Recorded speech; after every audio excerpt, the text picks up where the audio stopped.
بسم اللہ الرحمن الرحیم۔ قسط نمبر 20۔ حضرت عبداللہ اور حضرت آمنہ کی شادی۔ حضرت عبداللہ ابن عبد المطلب 545 عیسوی میں پیدا ہوئے۔ آپ کا والد کا نام فاطمہ بنت عمرو تھا۔ آپ دین حنیفی، دین ابراہیمی پر قائم تھے اور ان کی بت پرستی اور کسی اخلاقی برائی جو ان دنوں عرب میں عام تھی کوئی ایک روایت بھی نہیں ملتی۔ حضرت عبد المطلب نے منت مانی کہ اگر ان کے 10 بیٹے پیدا ہوئے اور وہ سب کے سب نوجوانی کی عمر کو پہنچ گئے تو اپنا ایک بیٹا اللہ کی راہ میں قربان کر دیں گے۔ اس واقعہ کی تفصیل بھی پچھلی اقساط میں گزر چکی ہے، لہذا اس سے آگے کے واقعات کی طرف چلتے ہیں۔ حضرت عبداللہ جب قربانی سے بچ نکلے تو حضرت عبد المطلب نے ان کی شادی کا سوچا۔ حضرت عبداللہ اپنے والد اور دادا کی طرح نہایت ہی حسین و جمیل اور وجیح انسان تھے۔ مکہ کے کئی شریف زادیاں ان سے شادی کی خواہش مند تھیں، مگر پیارے نبی حضرت محمد صلی اللہ علیہ وآلہ وسلم کی والدہ محترمہ بننے کی سعادت حضرت آمنہ بنت وہب کی قسمت میں لکھی تھی۔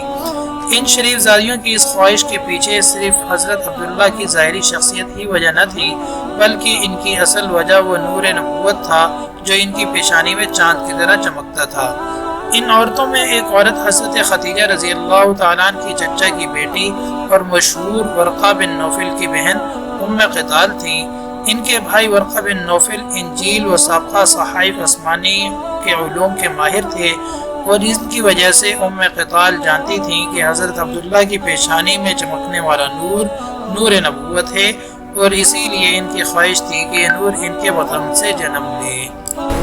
دوسری عورت ایک کائنہ فاطمہ بنت مرل خطعامیہ تھیں، جنہوں نے اپنی روحانی استعداد سے جان لیا تھا کہ حضرت عبداللہ کی پیشانی میں جو نور دمکتا ہے وہ نور نبوت ہے، اس لیے یہ بھی حضرت عبداللہ سے شادی کی خواہش مند تھیں۔ تاہم حضرت عبد المطلب کی نظر انتخاب حضرت آمنہ پر جا کر رک گئیں، جو قبیلہ زہرہ کے سردار وہب بن عبد مناف بن زہرہ بن کلاب کی بیٹی تھی اور قریش کے تمام خاندانوں میں اپنی پاکیزگی اور نیک فطرت کے لحاظ سے ممتاز تھیں۔